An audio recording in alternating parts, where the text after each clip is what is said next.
Hello दोस्तों, कैसे हैं आप लोग। क्या इस्लाम वाकई मजलिस का विकल्प है। मालेगांव नगर निगम के हालिया नतीजों के बाद मुस्लिम राजनीति में एक नई बहस ने जोर पकड़ा कि India secular largest assembly of Maharashtra यानी कि इस्लाम के सबसे बड़ी पार्टी बनकर उभरने और समाजवादी पार्टी के साथ गठबंधन कर महापौर पद हासिल करने के बाद कुछ हलकों में यह दावा किया जा रहा है कि अब मजलिस का विकल्प सामने आ गया है। दिलचस्प बात यह है कि जो लोग कल तक मजलिस को 5-10 सीटें जीतकर क्या कर लोगे कहकर तंज कसते थे, वही लोग आज मालेगांव में 4-5 सीटें जीतकर उप महापौर हासिल करने वाली सपा के कसीदे पढ़ते नजर आ रहे हैं। हकीकत यह है कि इस उत्साह के पीछे इस्लाम या सपा से मोहब्बत कम और मजलिस को नीचा दिखाने की चाहत ज्यादा दिखाई देती है। बहरहाल, लोकतंत्र में हर किसी को अपनी राय रखने का पूरा हक है। असल सवाल यह नहीं कि मालेगांव में सत्ता किसके हाथ आई, बल्कि सवाल यह है कि क्या इस्लाम पार्टी मजलिस की तोड़ या उसका विकल्प बन सकती है। इसका जवाब सीधा और बेबाक है कि नहीं।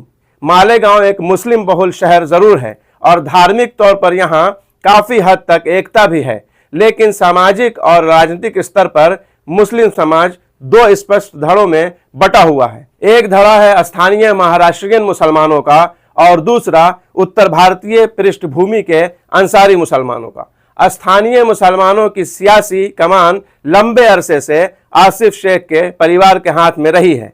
शेख रशीद साहब महापौर और विधायक रहे, खुद आसिफ शेख महापौर और विधायक बने। परिवार की महिलाएं भी महापौर रह चुकी हैं और मौजूदा महापौर भी इसी परिवार से हैं। वही अंसारी बिरादरी का नेतृत्व लंबे समय से मजलिस विधायक मुफ्ती इस्माइल कासमी साहब के पास है। 1995 तक मालेगांव में समाजवादी नेता निहाल अहमद का दबदबा रहा। 1999 और 2004 में कांग्रेस के शेख रशीद साहब विधायक बने।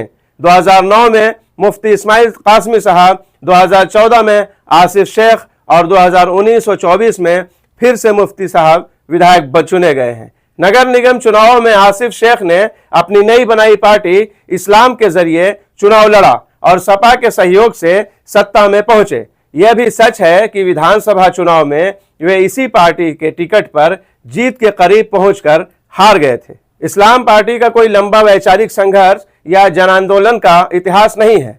MVA सरकार के बाद आसिफ शेख का परिवार अजित परिवार के नेतृत्व में वाली NCP में शामिल हुआ, लेकिन जब अजित पवार भाजपा के साथ सत्ता में गए तब मालेगांव में NCP के नाम पर वोट मांगना मुश्किल हो गया। ऐसे में किसी दूसरी पार्टी में जाने के बजाय एक नई पार्टी का गठन किया गया, Indian secular largest assembly of Maharashtra इस्लाम, यानी कि व्यवहारिक तौर पर अजित पवार की NCP की B टीम मात्र है।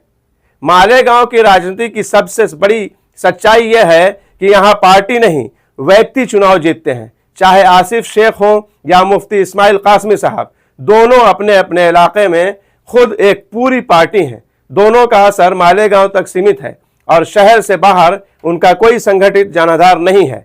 मजलिस एक पुरानी और संगठित पार्टी है, राज्य और देश के कई हिस्सों में मौजूद है, वैचारिक पहचान और लंबा संघर्ष है। वहीं इस्लाम पूरी तरह मालेगांव केंद्रित पार्टी है, जिसकी राजनीति व्यक्ति आधारित और सत्ता समीकरणों पर टिकी हुई है।